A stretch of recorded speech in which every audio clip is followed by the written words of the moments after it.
In addition to the e-TRON GT lineup, Audi Malaysia has also introduced the new Q8 e-TRON, the flagship EV SUV from the brand.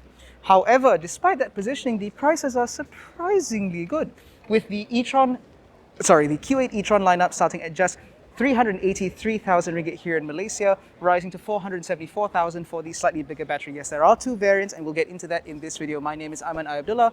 This is MalaysianMotoring. This is a very quick look at the new Q8 e-TRON.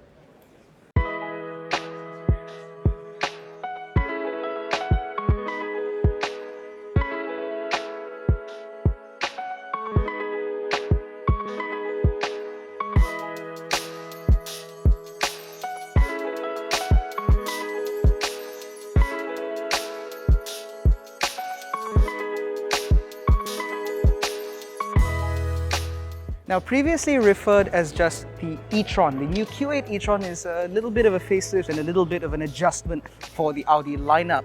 Now, in Malaysia, it will be available as a 55 or a 50 Advanced, which is over there. The differences are relatively minor in terms of exterior aesthetics, where you have slightly different wheels, slightly different bumpers, and so on.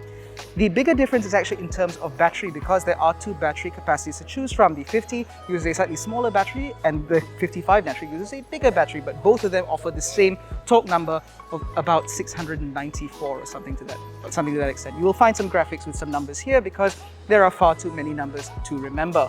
Now, if you are trying to find the difference between a 50 and a 55, the biggest giveaway is actually the grille, because as you can see, there is some illumination here in order to create something of a light bar that goes all the way across. This is exclusive to the 55S line that you see here. What is standard, however, are the matrix LED headlights replete with laser light function, as well as the new 2D Audi 4-ring badge as part of the new corporate identity.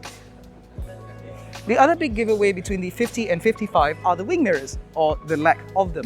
On the 55 as standard, you now get the new clear vision system replete with a camera up here, which then displays your side rear view in the doors via the little screens. You can adjust everything by touching the little screen.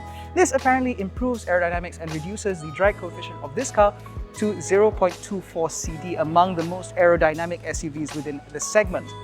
And of course, on both fenders, you do get charging ports, which you can access simply by pressing a little button, and then it appears. Charging is also different between the 55 and 50. The 55 models can charge up to 170 kilowatts, whereas the 50 models can charge only up to 150 kilowatts. This means that the smaller car with a smaller battery can juice up between 15 to 25 minutes, whereas the larger car with a larger battery takes about half an hour.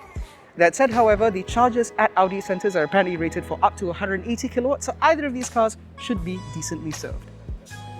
Now, in addition to the 50 and 55 lineup variants, as I mentioned earlier, there's also a Q8 Sportback, also available as a 50 and 55, and you can see it over there, and we'll talk about that in a second. But for the standard Q8 model without the Sportback, as you can see, Practicality is pretty well served, because behind the electric tailgate you will find a pretty decent amount of space. And even under the floor you will find a little bit more room where it hides the space saver spare wheel, as well as a little bit of space should you want to carry the individual chargers. Now, if this is not enough room, you can also expand the storage space via the folding rear seats, which hold 40-20-40 for added practicality. Now, the inside, however, is where you see Audi's usual commitment to technical capabilities really shine through, because again, you are bathed in screens. You have a screen up front, you have a screen here, and you even have a screen down here for your HVAC controls, which I'm normally not a fan of, but because it's all haptic touch and very responsive and so on, it's actually quite pleasing to use.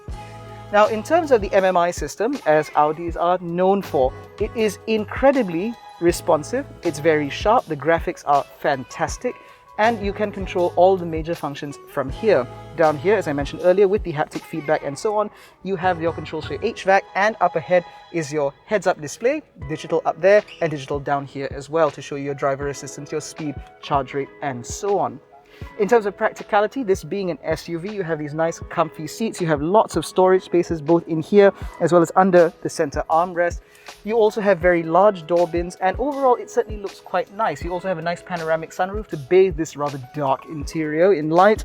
But before I move to the rear, I'd just like to point out the fact that this gear selector is very weird, in that you'd think this is a gear selector, but it's not. It's just this little bit here which swivels back and forth. Very odd. But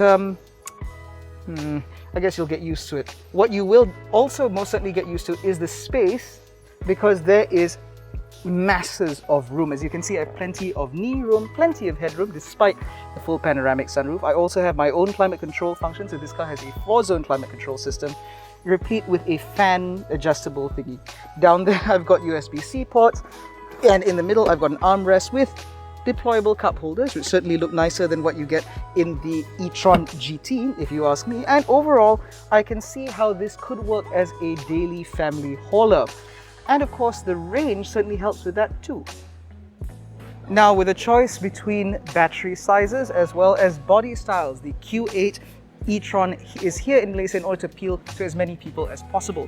And with prices starting from just as low as about 380,000 ringgit, it does mean that no doubt there will be plenty of people considering the new Q8 e-TRON as their daily driver. And with the range and performance on offer, I can certainly see why. There's a lot of space, there's a lot of practicality, and with the 2-year unlimited mileage warranty, extendable up to 3 years via the Audi Assurance Program, plus 24/7 5-year roadside assistance, 3-year service as part of that AEP program, and an 8-year 160,000 kilometer warranty for the battery and drivetrain units, the Q8 e-TRON does present itself as a very practical choice indeed. But let us know what you think about the new Audi Q8 e-TRON range in Malaysia. Do you think that these are the correct variants? Have they been specified properly? And most importantly, is this now the EV SUV that you'd consider? Let us know in the comments section below. In any case, thank you so much for watching. We'll catch you in the next one. Take care and stay safe.